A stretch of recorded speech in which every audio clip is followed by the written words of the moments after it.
first I want to just start off by having all of you introduce yourselves and just talk a little bit about what your experience with co-production is with non-Indigenous collaborators. All in one time? Yeah, I mean, just like, have have you done it?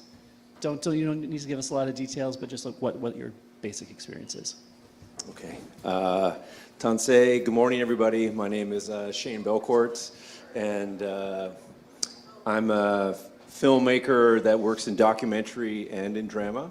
I began making short films and then moved into getting hired out to work for other productions. And so I work both as a for hire as well as a writer, director, and producer of my own things, and now a producer of shows as well, whether that's a documentary series, a feature doc, or feature narratives. And I've been blessed with financing from CMF and Telefilm and Ontario Creates and the rest of it. And so I'm obviously super grateful to APTN and all those doors, the Indigenous Screen Office, and that's just a sort of way to set up that it's sort of as I worked as a director, sort of not knowing what was going on in the producing world, and sort of as I want this, I want that, let's do these things, let's do those things, and the producer saying yes or no. Some of that was for budgetary reasons that I didn't understand, and then as I got more experience, I was able to sort of get a sense of how money was being spent and where it could be spent, and seeing budgets and how things are financed. And in that world, there are times when you're working as a director early on, things like creative decisions where I would want to put an angle or a lens that would privilege an Indigenous position. And I would be expressed as, well, that's your political agenda. That's your bias. And I would say to the producer, well, in your past experiences when you made Sir John A. Macdonald the hero, that was your bias. So what the F, Allow me to tell the story. But when you don't control the budget and you don't have any relationship with the funders and you have no relationship with the broadcaster who's sending notes, you're stuck in this place where you have to trust or listen to what the producer's saying as X, Y, or Z, and they have their reasons. So as a filmmaker, I found that extremely limiting and frustrating. And when my dad left Laxanan, Alberta, the Métis community out there, his dad told him he left because their leadership in 1972 said, we need a presence in Ottawa to fight for land rights. We can't get it done on the provincial government level. So Harry Daniels, a whole group of people left the prairies and went to Ottawa to start the Native Council of Canada. And that idea was to fight for land rights. And so when he left, my granddad said to my dad, get our land back, son. When I went to film school, my dad said to me, get our stories back, son. So in that sense, when we're in these situations where a producer's controlling the story, we're limited. So moving more into a producing space, we're able to have the relationships with the people who were on the panel earlier and the decision makers, and we're able to be in a situation where we can now answer to ourselves.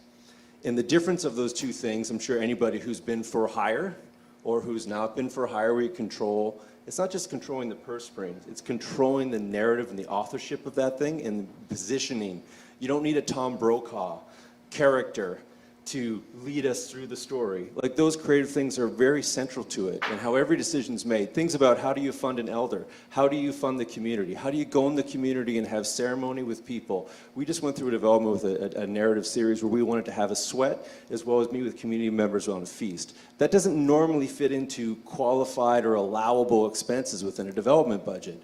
But now that there's a new way of doing business, and we as the producers want to do it, other funders are recognizing there's an opportunity here to do things in the way we want to do it, so that's very positive. So the difference between those two extremes of for hire for non-Indigenous producers and now working with other Indigenous producers, or the requirement of ISO, et cetera, 51% has to be Indigenous ownership, allows us to be in a position of co-production in which we are controlling the narrative thread. And that really is about getting our stories back. Paula?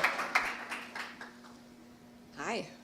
Sego, I'm Paula Devonshire. I'm a producer, slowly transitioning to become a writer. I've been a producer for decades in Canada, and I've made a lot of sort of mainstream commercial stuff, and then I've made a lot of stuff about my own community and championed Indigenous voices. And I've sort of, it's certainly been a positive trend over the last, 5 to 6 years of,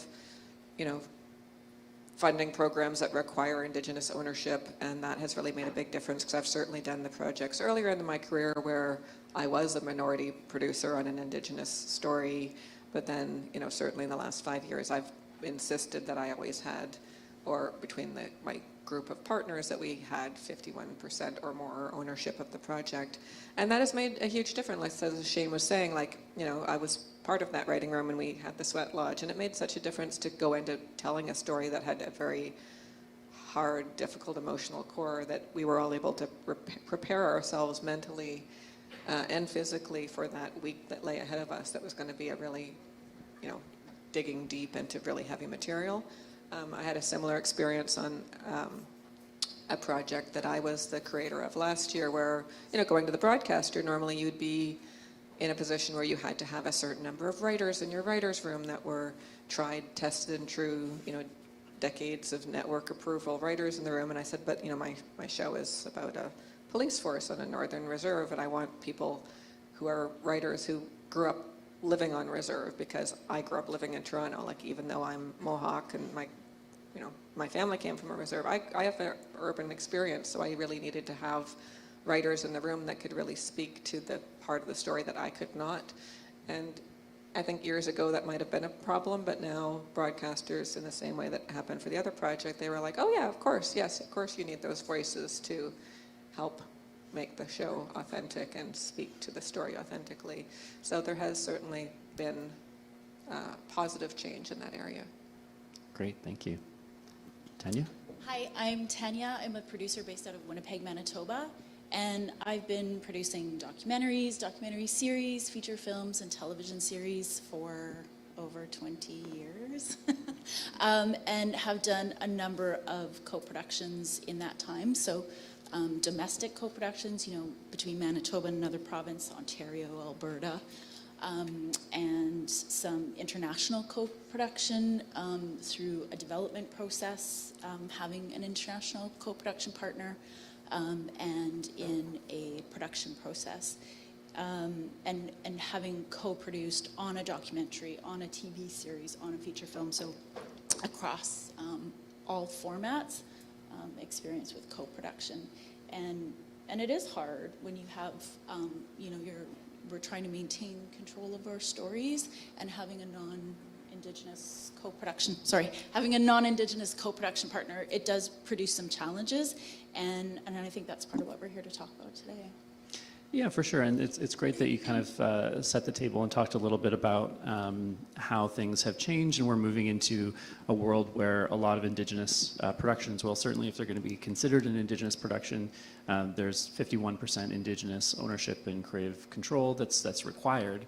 And so I'm wondering if you could speak to, one, why you partnered with a non-Indigenous producer, kind of like what the benefits of that relationship were, what you were looking to get out of that relationship, and then maybe some of the limits of that 51% structure when it comes to ownership and creative control.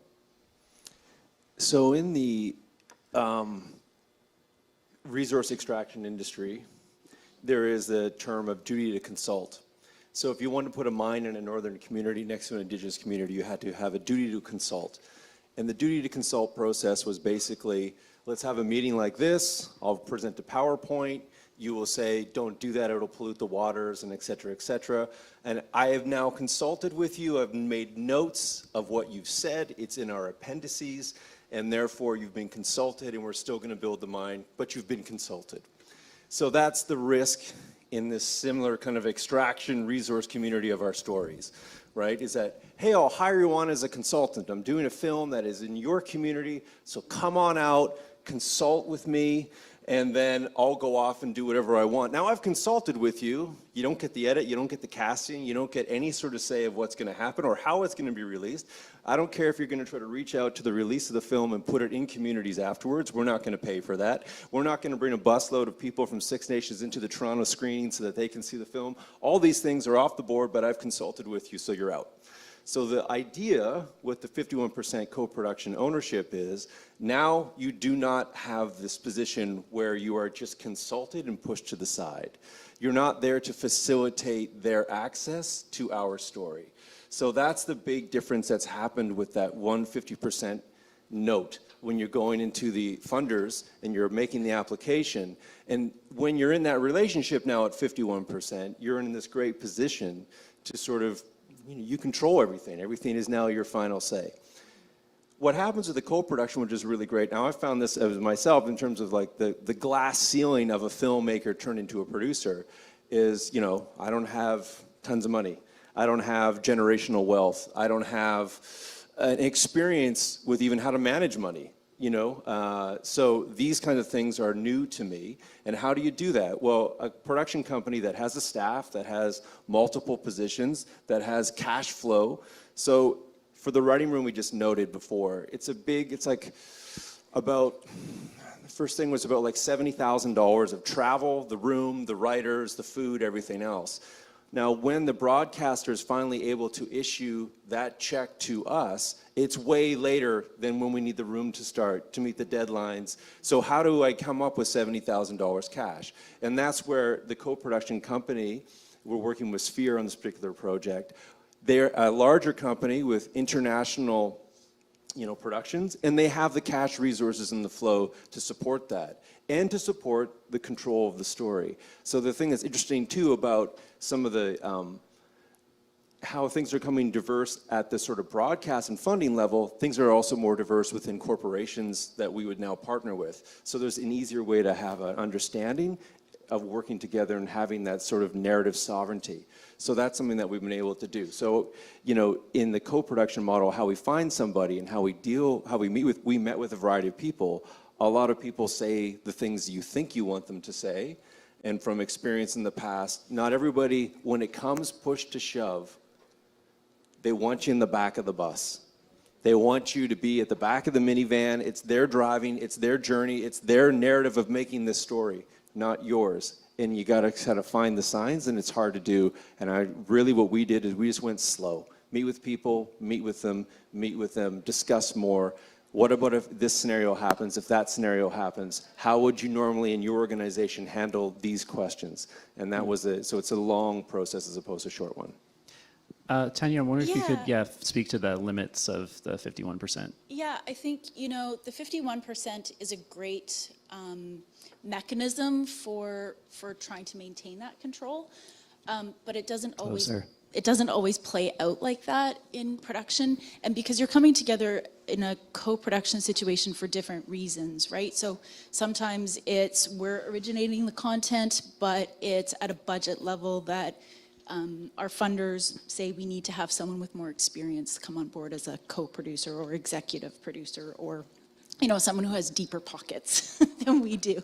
And so in that power dynamic, sure, they're coming on, you still own 51%, but they're like, well, we're putting up the funding for this, right? We have more experience. And so in this situation, you really need to be able to hang on to your power in those situations, which it's really hard to do when it's that power dynamic of, I have more experience than you, I have these connections that you don't. And you're placed in a lower position of power in that structure, even though you, as the Indigenous producer, have 51%. So it is still a weird dynamic. And then the other thing is, like, sometimes we have built up this mechanism for narrative sovereignty. And sorry, I'm like nervous speaking in public, so if my voice is quavering, I'm sorry. Just speak through it, you're doing great. We have this mechanism for narrative sovereignty where, we recognize that if you're telling an Indigenous story, you have to have Indigenous involvement. And so, especially in the international marketplace, we have projects that come to us with someone who wants to tell an Indigenous story because, you know, they feel there's an injustice done and they want to, you know, Killers of the Flower Moon, right? Something like that.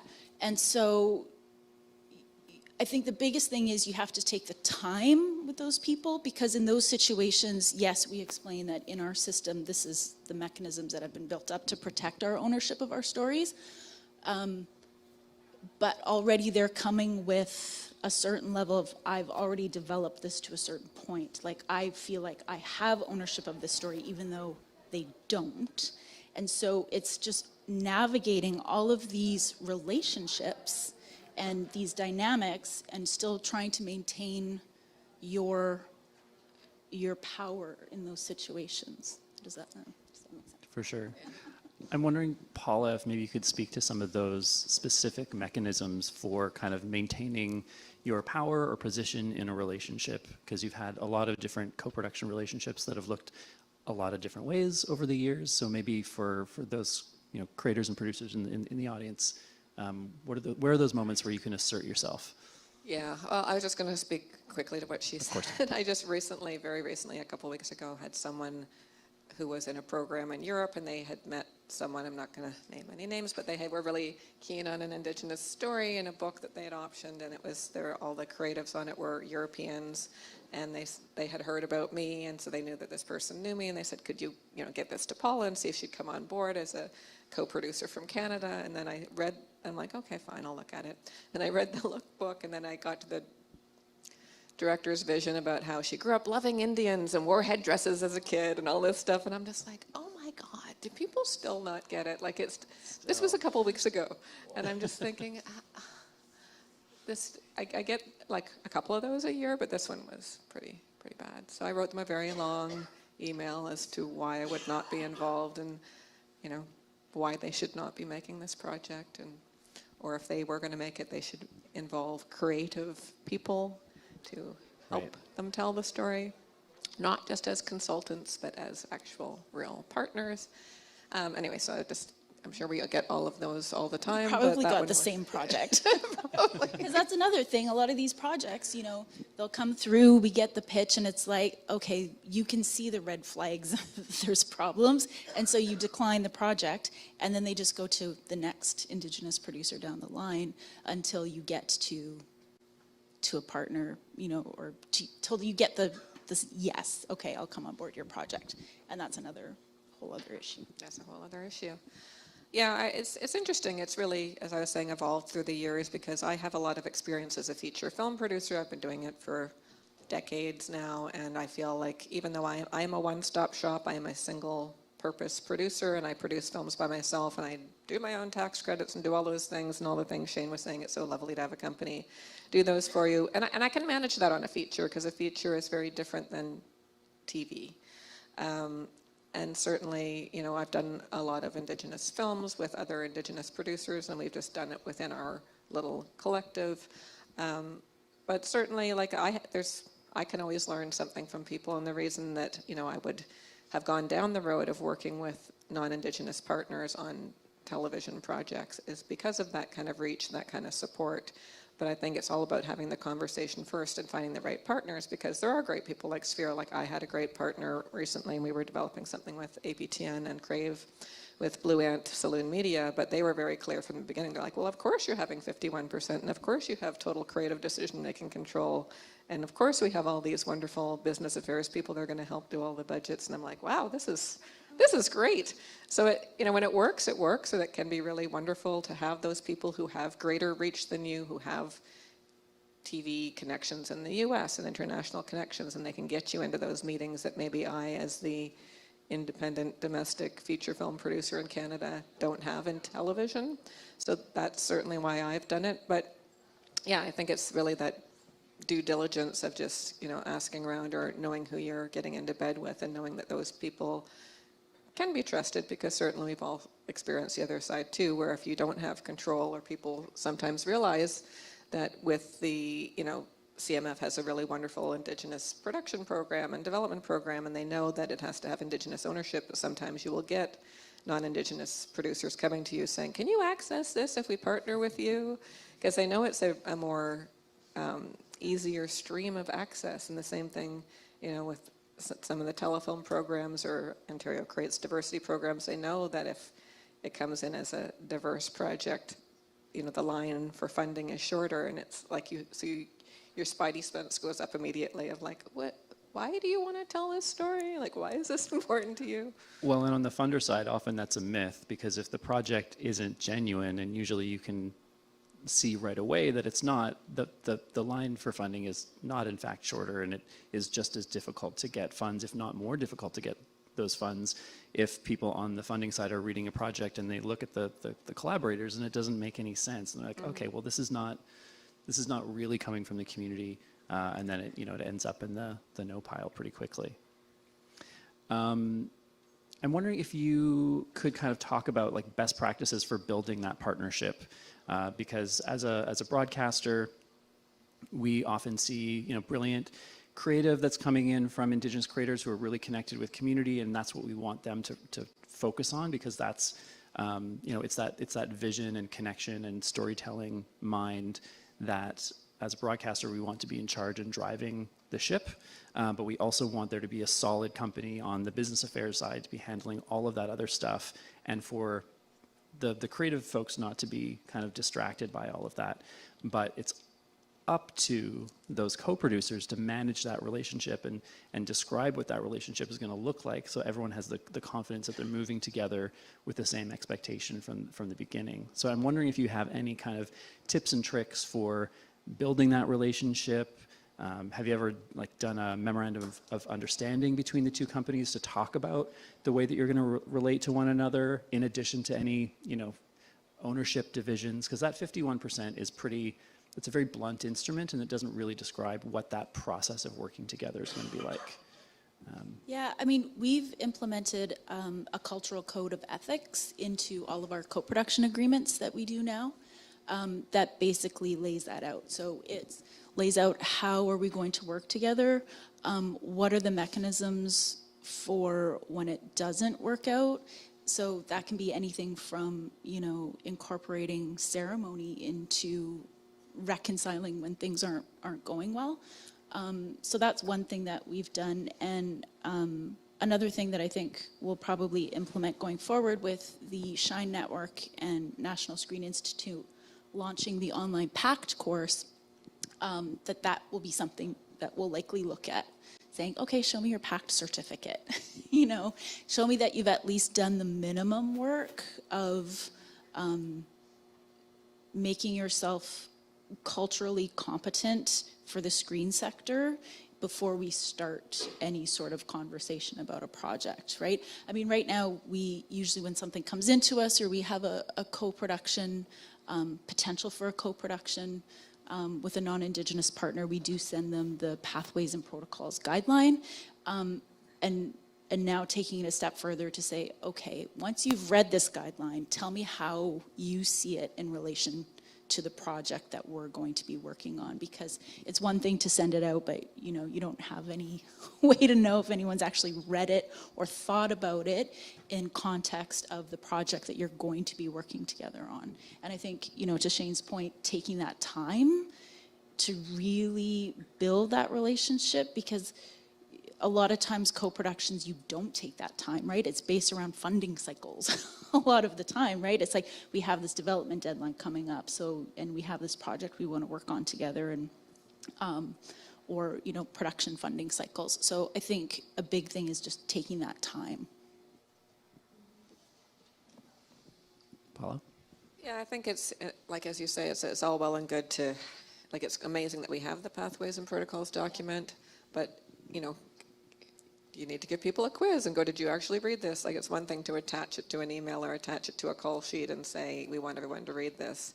So on my last film, we implemented a mandatory Zoom for all of our crew, where we actually talked it through for everybody, so they actually couldn't just say, tick, I have it. They had to actually listen to someone explain it. And Tanya and I are both on the CMPA Producers Indigenous Working Group, and we've been trying to lobby for having, that be mandatory, the way that all productions have to do, sexual harassment training. We should have Indigenous protocols training. We should have that mandatory for all productions as well. So there's things like that to help other producers and other productions, as well as the crew, understand and, you know, have it explained to them on a level where they can't just, you know, have to read a handout and say they're okay with it. Give a quiz. Jane? So the Pathways and Protocols document came because a whole bunch of producers were having the same kind of like 101 teaching with non-Indigenous productions about how to engage with an Indigenous story, an Indigenous community, and telling that story. So a big report, everybody got consulted in a good way, and a big report was put together, and here's some best practices, and that was sort of coming out of what New Zealand had done in the Maori community and their pathway and protocols in that community, as well as Screen Australia as well. So there's this precedent, and then Canada's done the same, which is really, really fantastic. So you're like, okay, well, that'll sort of solve things, that'll be great. And then everybody now has read, you know, these non-Indigenous producers have come in and they've read the document. Oh yeah, I've read it and we're ready to do it, and that's how we want to do it. And I would say, because someone's read something doesn't necessarily mean that they're really willing to follow it or that they got it. And I think the big thing is, I've found as a filmmaker, is yes, we're making something for the broadcaster. Yes, we're making something for the audience. Yes, we're making something for the funders, and we want to have a successful show. And we as a producers want to get all our tax credits and get all the books done and all that other kind of stuff. But the story itself, as a filmmaker, I'm responsible to the community. Like, that's whose story it is I'm telling when I'm telling those kinds of stories. So in that sense, it's sort of like, this is the part that seems to be lost. I've read the Pathway to Protocols. Why are you digging your heels in, Shane, on this or that particular topic? It's like, well, because at the end of the day, I have to go back to my community and speak for how this was done. Not what it is, but how it was. And I'm always quick to remind everybody when we do this thing, as filmmakers, I don't know what it's like for you guys when you watch your stuff. I don't get to enjoy my stuff. Like on the screen. At the end of the day, you know, the audience gets to go on the ride of the story that we finally made. But for me, I'm saying, oh yeah, you know, blah, blah, blah. What do I get? I get the process of making the artwork. That's what I get. That's what we get as a filmmaking community working together to make it. So that's what I'm trying to instill. Like, the Pathway to Protocols is not a checklist. It's an engagement of relationship between us and how we're going to do this, because that's all we get. So we can do it again and again and again in a good way. So that's why I just think, like, the 51, the documentation, sure, at a certain point, but at another part, it's just about, again, who you meet with, how you meet with them, and spending that time. I would say I've gone quickly into a funding thing, let's do a co-pro, and it was a disaster. And I walked from the project. I'm like, I'm out. Like, forget it, you guys aren't getting it. And, you know, some people might not be in a career position to do something like that. I kind of didn't give a shit and just did whatever I wanted, because I'm like, I can't do this the wrong way. So I think that's part of it too. And then those projects, when I left, they just found somebody else to step in. And there's a lot of people who you know, the larger production company will find the smaller Indigenous production producer to sort of be that duty to consult role. I consulted you. And they don't want to have that equal tete-a-tete when you need those moments to really figure out how to do something. So you know, a lot of it sometimes comes, and I would say the plus of all this stuff is, the exciting moment we have right now in the Indigenous community is we're making it with each other or ourselves. I had a show that was being made by another production company. I bought back the rights to my idea. I produced it myself, and I backstopped all the with Visible Media. They do all the paperwork stuff. We have an accountant and all those kinds of things, and now I can produce the show myself. So where you can, take it as far as you can, and be not only the holder of the story, because you are that holder of the story, but be the person who already started all the relationships with all the people who were on the stage earlier and all the other funders. Those are your relationships, and once you're in that one-on-one relationship with those decision makers, they're only there to help backstop what it is you need to get done, not the other way around. And that power imbalance is just about you coming to functions like this and introducing yourselves. I've found that the community of filmmakers and controllers of money are all one and the same. And it's been a great thing to go to festivals. And I would say I like to move out of a co-production model with non-Indigenous, let's just say white for what these things are, and move into a place where we're co-producing with people who are from other diverse communities. And that seems to be the next threshold that I want to, hopefully we can have that kind of cross-pollination, because why don't we just control it ourselves and not have to explain the 101 stuff to each other? Great. I think it's a good note to end on, move to Q&A, although it looks like, Paula, you had something to add, and I'll just look and see if there's any questions from the audience while you're... Well, you make a good point there, and it's interesting. I had a situation about a year or so ago where I was co-producing a project in development with a black producer, and through the funding system, it's like there's the PPRC, and then there's the Indigenous program, but they're both 51%, but he and I were going to be 50-50, and it was a very interesting thing to try to explain to the broadcaster, who was sort of like, well, can't you just make it one of these things? And it's like, no, because we're partners 50-50, so, and neither one of us wanted to go 51%, rightly so, because it was an equal partnership. So, but there's no means, I will speak to our lovely friends over there, that we should look at that, because if you're looking at, two different partners coming together, neither one of us could access the funds, or one of us would have had to kind of give on it. So there's a little bit of a flaw in the system there for that. Yeah, and I just wanted to add one other thing, you sparked for me, Shane, that was when we're in these co-production situations and things aren't going well and that 51% isn't being respected, and, Adam and I had this conversation, is that sometimes we feel like we can't go back to our funders and we can't go back to our broadcasters and let them know what's going on because we don't want to look like the problem producer in those scenarios. But those things are in the guidelines for our funders. Those things are in the guidelines for our broadcasters, and more often than not, they will be on your side, and they are a good advocate for trying to maybe help you mediate those rough situations. And so don't be afraid to involve them. Absolutely, absolutely. And a lot of times with those partnerships, I've certainly seen there's a lot of non-Indigenous producers who really want to be the holder of that relationship with the broadcasters and the funders. And as a creative, sometimes that feels great because it's like, fantastic. I don't want to have to deal with Telefilm. I don't want to have to deal with the CMF. It's too much of a hassle. But actually, those producers are benefiting from that relationship building. And so I'd encourage everybody to always be on those calls, get in those conversations with those funders, because those relationships are going to be part of what carries you through the rest of your career. I called for questions a moment ago. I think, you've got the mic there. And then this lady here at the front, you can ask your question, go ahead. Yeah, my name is Ryan, and I'm a producer. And the question that I have is, are you also producing stories that are not Indigenous? And what are the opportunities and challenges that you face when you are doing so or have the opportunity to do so? I'm not. I do. I produce stories that are non-Indigenous, and I have partnered with white partners to produce those, because the thing about being an all-in-one stop is, like, sometimes when I'm doing projects, I'll partner with different producers because I can't do everything all at once.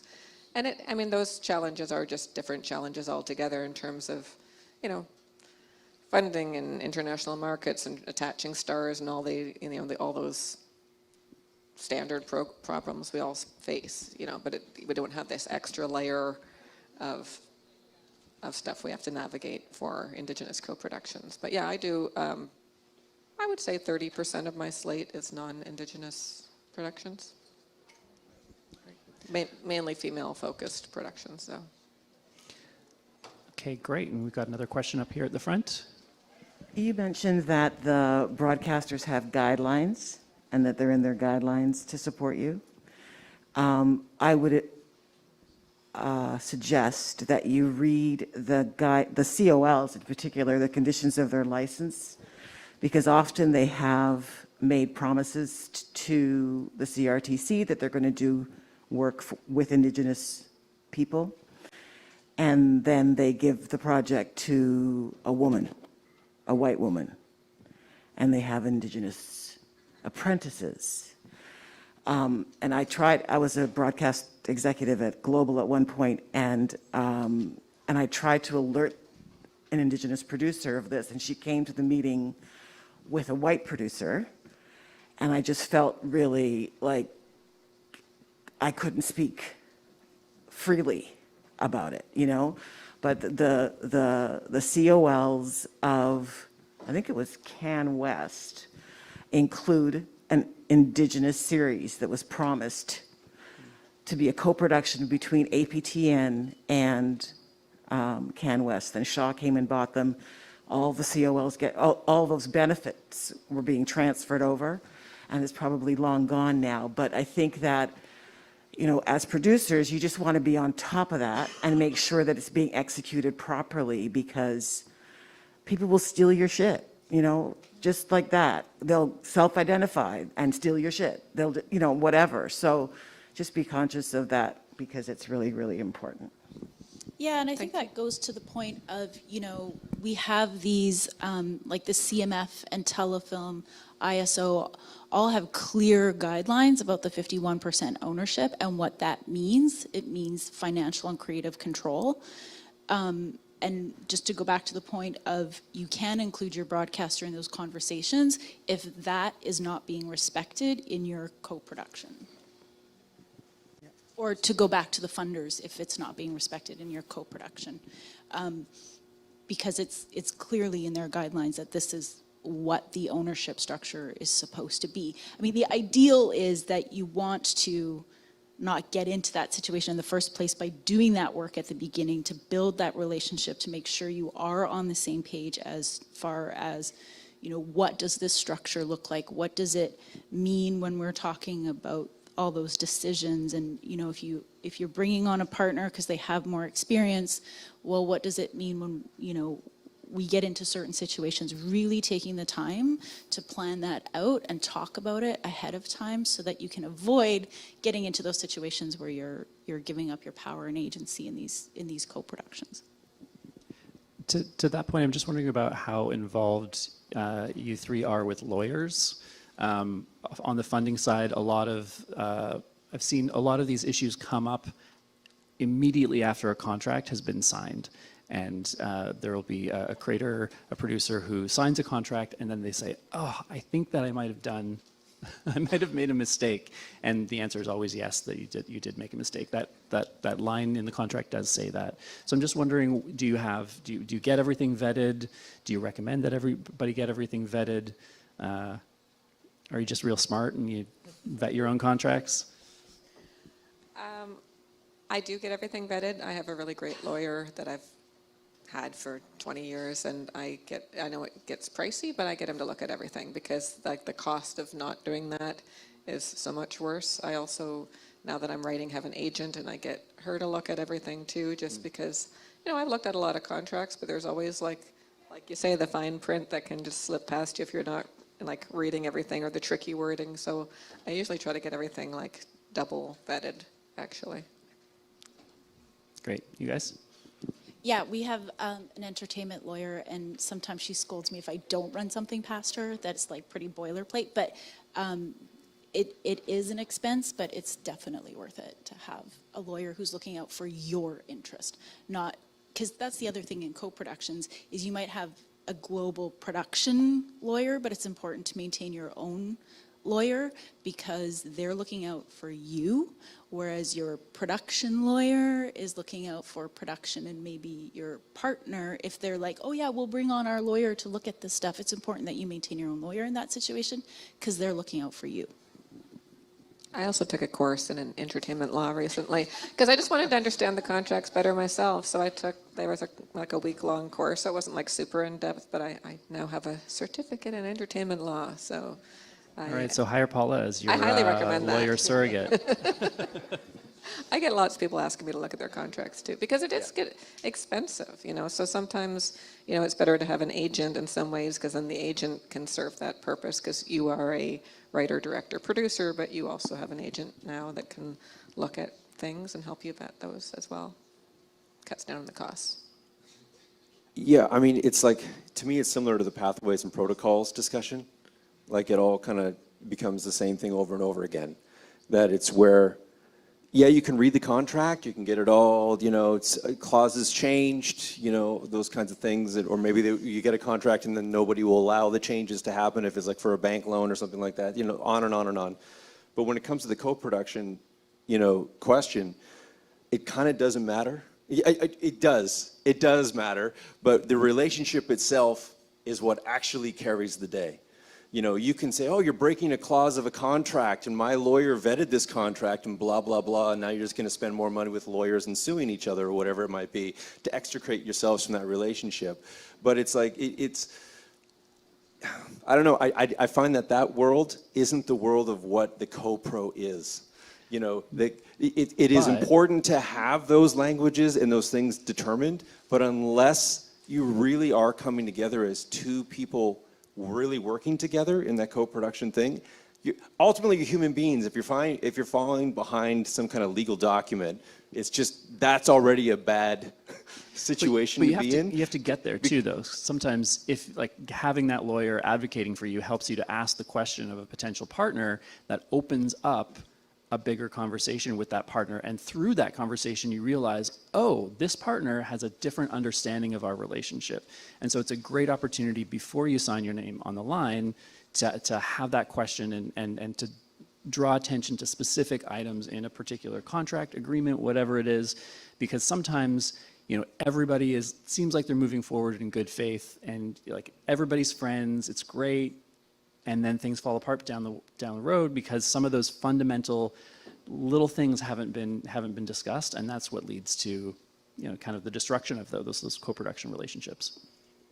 I would advise, I guess in the sense, I'm not a pure producer. I think it's probably obvious at this point. But from a filmmaker kind of producer place, I ask people like Paula and others who are more pure producers, how does a co-production best work? What are these best practices, the point of this panel itself?